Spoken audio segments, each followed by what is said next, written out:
Oh, baby!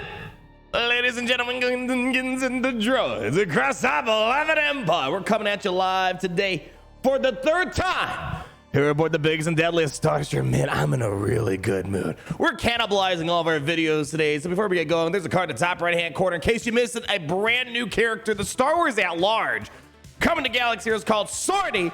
Some people calling her Shorty, a new droid unit that we're going to be testing out tomorrow live, as well as a 33 Grand Arena debut. But you know what I'm really excited for?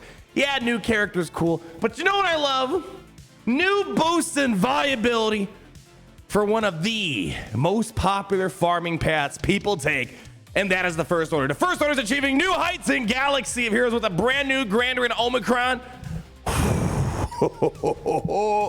It's looking really solid. And before we get going, I want to show you a little free-to-play update here. Oh, before we get into this First Order TIE Pilot kit reveal for the First Order, it's basically, so here's the thing. When you're pushing for Supreme Leader Kylo Ren, you're already getting so many great benefits. One of the best Galactic Legends, easily top 3. You can assort them how you want, but mathematically, he's a top 3 Galactic Legend, one of the most accessible Galactic Legends. This year alone, they became a meta-defining fleet with the introduction of the TIE Echelon being one of the few ways that consistently counter the Executors that exist out there. And then we have one of the best Territory War Omicrons, which is Captain Phasma. And now it's just the deal keeps getting sweeter. It's so amazing to see how the First Order path has been getting better and better and better over time, with today's edition being the First Order TIE Pilots Omicron for Grand Arena. That was the one thing I've been waiting for, and it's like a mini Captain Phasma inside of Grand Arena, but so many different combos that you could run because he's not leading, he's boosting via unique. And on top of that, a few moments ago, I finally completed my ultimate tier for Supreme Leader Kylo Ren. So before we read this, I want to share this moment with you guys. 3, 2, 1. Oh! Now it sucks that I couldn't have it done before 33 Grand Arena, but we'll have it next week. And I'm also a little salty that they didn't add it on, they didn't update the game beforehand. I would have loved to have it, although I am a couple Omega shot here. I think I got to buy their $50 Omega pack. Ain't that right? Let's go ahead and read this. I'm extremely excited about this, in case I haven't made it apparent so far out there. I kind of wonder why they've been pushing for so much First Order love. I can speculate, but I have a feeling that a lot of people's first taste or first interaction with Galaxy of Heroes might be coming through the form of me and my guides out there. Especially when you look up Galaxy Heroes, the first video that comes up is my farming guide. And the First Order farming guide is one of the most popular ways people flow through Galaxy of Heroes. So I'm wondering if this is a way to keep those new players engaged by bolstering that farming path. Complete speculation here. Before we get into this kit reveal, a few things I want to do note out there. Seventh Sister is now officially farmable. Unfortunately, it's another dark side hard node farm. Unfortunate, but nonetheless, at least you know you have another month and a half before Grand Inquisitor comes. And Echo is an accelerated character, the Bad Batch Echo, and he really gets the team pumping. So really excited to see the Bad Batch. For the most part, they're double drop farmable. Omega not needed, but she'll be double drop farmable later on in the future. But here we go, right here. First Order TIE Pilot. Man, it's looking pretty solid. I'm liking the look of this. Let's read this together. While in Grand Arenas, if there are no Galactic Legend allies, then all allies are First Order. They're going to be getting a 30% chance to gain Foresight, which is basically 100% for TIE Pilot, as we'll see. And at the start of the encounter, all allies gain 50% max health, which is great because now they have health and protection recovery, as you're going to see. And whenever an ally has advantage, they're getting 50% critical damage and 100 speed, almost like how Captain Phasma self-feeds herself tons of speed inside of territories, and 100% tenacity when they don't have advantage. So it's gonna be really hard to land debuffs on this team. And whenever an ally loses advantage, they recover 20% health and protection, which is gonna be nice, feeding into that right here. Moving on though, my gosh, it just keeps on going.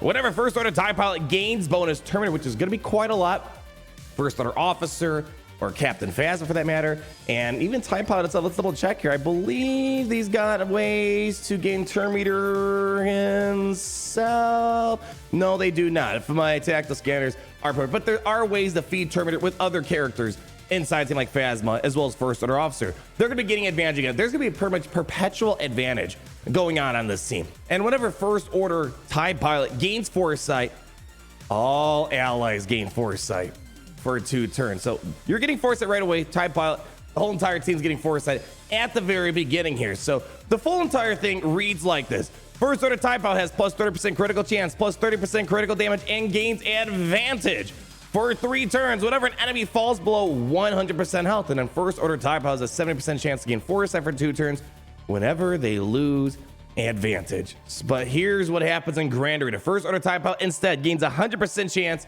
to gain foresight. And then at the start of the encounter, all allies gain 50% max health. Whenever an ally has advantage, they gain 50% critical damage and at 100 speed. And at the start of the round, if an ally doesn't have advantage, they have 100% tenacity. And whenever an ally loses advantage, they recover 20% health and protection. Then whenever first order TIE pilot gains bonus turn meter, they gain advantage for 1 turn if they didn't already have it. And whenever first order TIE pilot gains foresight, all allies gain foresight. So this right at the very get-go is going to be triggered with everyone getting foresight. Now, here's how things work in Grand Arena. If you guys follow the free-to-play series, I pretty much stream all of my free-to-play Grand Arenas that I do out there. Now that I have Supreme Leader Kylo Ren, it's been about a month. It's been about a month and a half since I had Supreme Leader Kylo Ren unlocked. Just got the ultimate today, finally. But once you have it, or even before you have it, well, let's break this up. Before you have Supreme Leader Kylo Ren, you kind of have 2 teams. You have your Kylo Ren Unmasked team, which usually consists of Kylo Ren, Hux, Sith Trooper, First Order Stormtrooper. That's team number 1. And then team number 2 would be Phasma, Executioner, Officer, Special Forces TIE Pilot, and the First Order TIE Pilot. So there's always been 2 teams for you to utilize, and 5v5, not even getting in 3v3 and how many teams you can form out of here right now. But then with Supreme Leader Kylo Ren, it evolves slightly where now Supreme Leader Kylo Ren takes over the job of Kylo Ren Unmasked, and then you have Hux, Sith Trooper, First Order Stormtrooper. Kylo Ren goes to solo duty, but you still have these leftover First Order characters right here. And in Territory Wars, we have gotten tons of advantage, pun intended, in Territory Wars. Being able to use them, it's one of the best territory Omicrons out there, and a lot of people utilize it because, well, First Order is one of the most popular ways to play Galaxy of Heroes as a first starting path out there.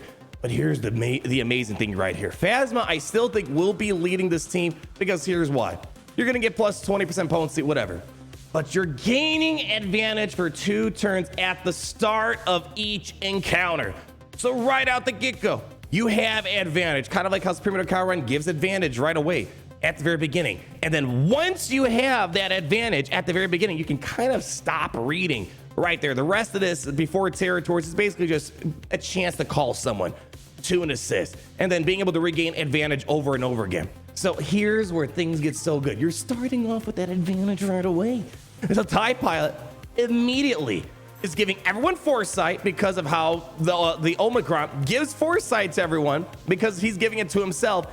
And then on top of that, you're going to be getting the speed bonuses, the health bonuses, and in those small situations where it looks like you're not going to have the advantage on you, you're going to have that bolstered tenacity up on you. And then when it does go away, you're getting 20% health and protection. So it's addressing so many things. The team's going to be fast. So we're going to be wanting to remod Phasma to try to get her as close. I mean, you can, if you have great mods, you can easily get her over 300 speed already. So she could potentially be a 100+ speed character with this help right here.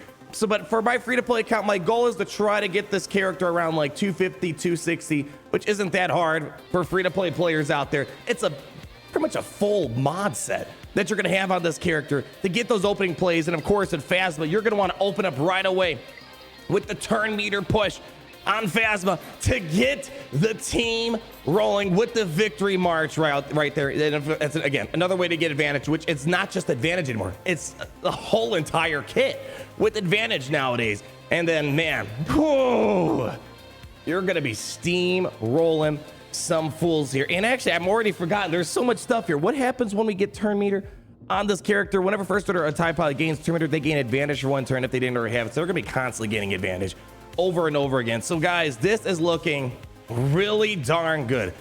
I mean, look at this. The reason why I say it's a mini Phasma Territory War Omicron is because in Territory Wars, she's basically increasing the chances of everyone getting called to assist, and there are ways to get some turn meter every time you're getting advantage.